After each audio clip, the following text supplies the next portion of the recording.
دوسرے بر اعظم سے انگلینڈ کو جوڑتے ہیں. اسی طرح جو ہے یہ بورڈ لے کے آنا اخلاق. اسی طرح جو ہے 6 عالم اللہ نے بنائے ہیں، جس میں سے 3 عالم اس میں اللہ کے جلوے ہیں، اور 3 عالم جو ہیں وہ مخلوقوں کے لیے ہیں. صحیح ہے نا؟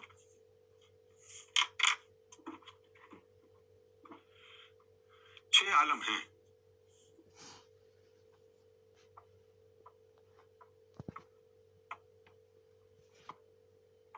Six realms.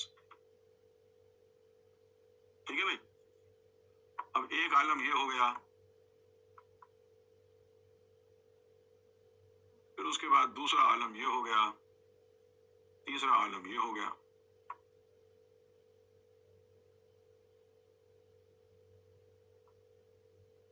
یہ اس کو سمجھ لیں کہ یہ عالم عادیت کا ہے، یہ وحدت کا ہے،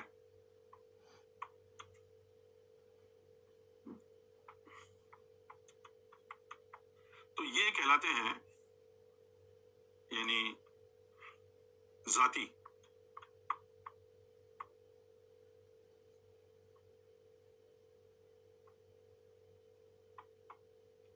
So, in other words, personal space of God.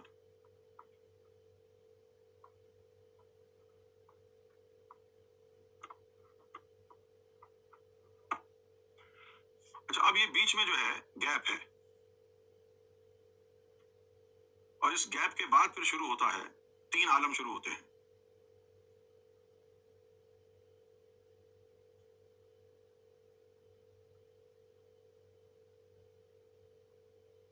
یہ کہلاتا ہے جبروت، یہ کہلاتا ہے ملکوت، اور یہ کہلاتا ہے ناسوت، اور بیچ میں ہے گیپ، ویکیوم ہے، بیچ میں ویکیوم ہے. یہ عالم ناسوت ہے، آپ یہاں پہ رہ رہے ہیں. اب آپ نے اللہ کے پاس جانا ہے تو عالم ناسوت سے تو جمپ نہیں کر سکتے. سب سے پہلے اس سے اوپر کی سیڑھی پہ جائیں، ملکوت. اس کی مخلوق ہے قلب. سمجھ رہے ہیں نا؟ یہ اوپر جو عالم ہے ناسوت کے وہ ہے ملکوت. تو وہاں ملکوت میں رسائی کیسے ہوگی؟ اس کا آپ کی مخلوق آپ کے اندر ہے، ملکوت کی قلب. پھر جب یہ ملکوت لطیفہ قلب آپ کا بیدار ہو گیا تو اب یہاں سے آپ کی آواز اللہ تک جانا شروع ہو جائے گی. یہاں سے نہیں جائے گی. کم سے کم ملکوت کی مخلوق ہو جو اللہ تک تمہاری آواز پہنچائے، یہاں تک چلی جائے گی. اب آپ نے مومن ہی رہنا ہے تو بس ملکوت ہو گیا، کافی ہے. اللہ تک جانا ہے تو پھر اب آپ نے اوپر جانا ہے جبروت میں. اس کی مخلوق لطیفہ روح ہے، پھر روح کو بیدار کرنا ہے.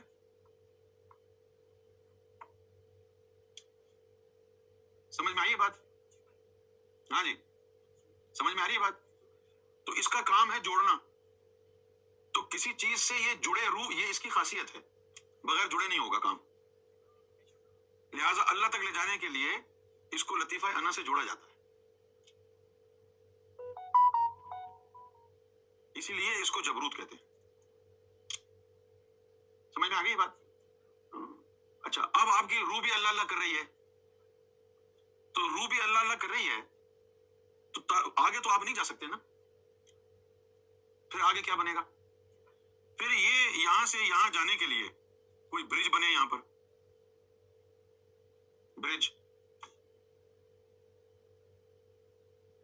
کیا بنے؟ تو نبیوں کے لیے برج اللہ نے جو بنایا تھا اس کا نام ہے جبرائیل. جبروت سے جوڑنے والا جبرائیل، یہ جوڑنے والی چیز، اور جبرائیل جوڑنے والا، یہ معنی ہے اس کا. اس لیے جبریل وہی لے کے آتا تھا. پھر جو نبی جڑ گیا، سب سے پہلا جو نبی جڑا وہ تھا سب سے آخری نبی. باقی سب جبریل کے محتاج تھے. لیکن محمد رسول اللہ جب آئے تو وہ وہ محتاج نہیں رہے جبریل کے. پوچھو کیوں؟ اس لیے کہ ان کے اندر طفل نوری تھا، جثہ توفیق الہی تھا، اور ان دونوں مخلوقوں کا تعلق عادیت سے ہے. تو یہ یہاں سے چھلانگ لگا کے خود ہی چلے جائیں گے جبریل کو بغیر بتائے.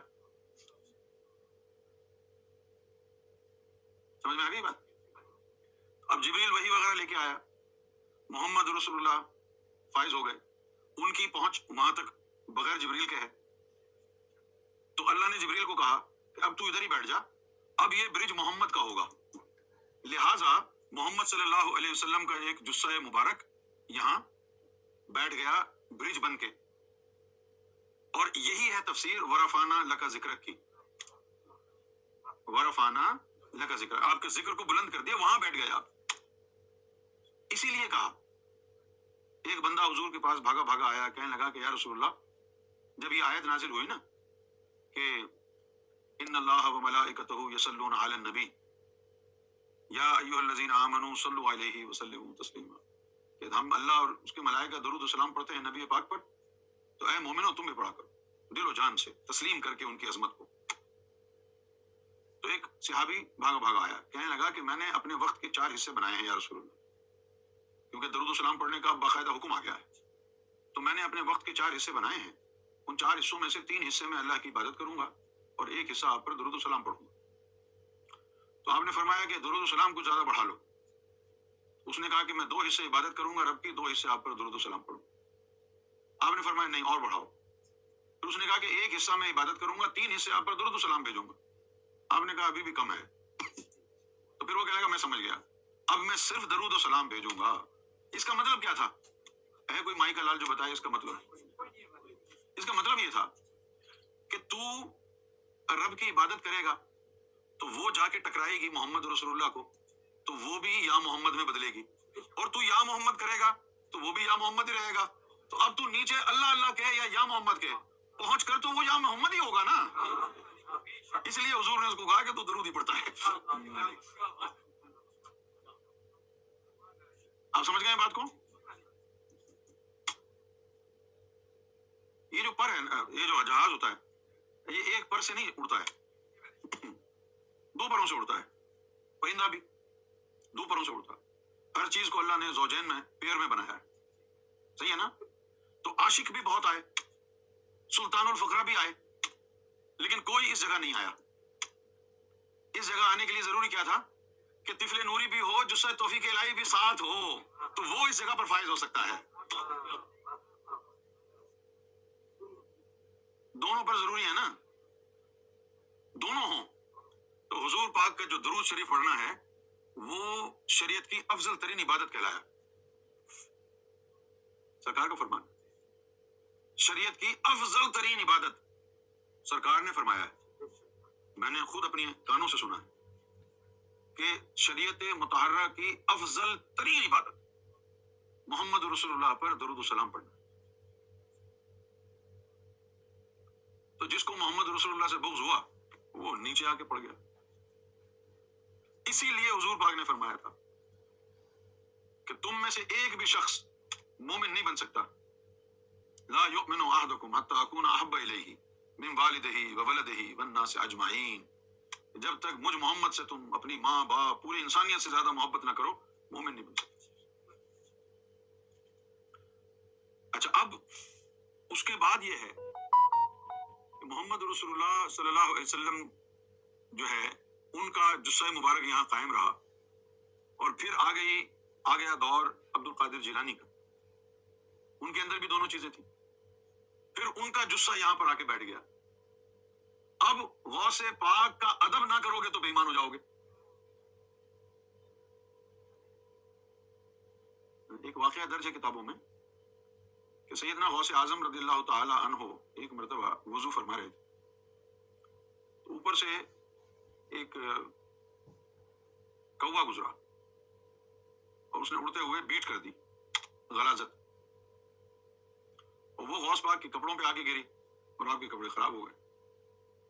تو غوث پاک نے یوں اٹھا کے سر آسمان کی طرف دیکھا تو وہ جا رہا تھا کوا. تو جب آپ نے یوں عالم جلال سے دیکھا تو اس کی گردن کٹ کے گر گئی. جب اس کی گردن کٹ کے گر گئی تو آپ رونے لگے. تو مرید سارے اکٹھے ہو گئے. مریدوں نے کہا کہ حضور آپ کیوں روتے ہیں؟ یہ تو مردار جانور تھا, کٹ گیا, ختم ہو گیا, اب اس کے لیے آنسو بہا رہے ہیں. تو غوث پاک نے کہا کہ میں اس کے گردن کٹنے کے اوپر آنسو نہیں بہا رہا. میرے دور کے بعد مسلمانوں میں ایسے لوگ آئیں گے جو مجھ پر کیچڑ اچھالیں گے اور ان کے ایمان اسی طرح کٹیں گے جس طرح اس کوے کی گردن کٹی ہے. اس کے پیچھے بھی یہی راز تھا کہ جہاں ساری کائنات کے سجدے اور ذکر اور نمازیں اور روزے اور تلاوت پہنچتی ہے, اس ذات نے ان کو آگے اللہ تک پہنچانا ہے. اگر اس ذات سے تیرے دل میں بغض ہے تو یہ نمازیں تیری ادھر ہی گھومتی رہیں گی, اوپر نہیں آئیں گی.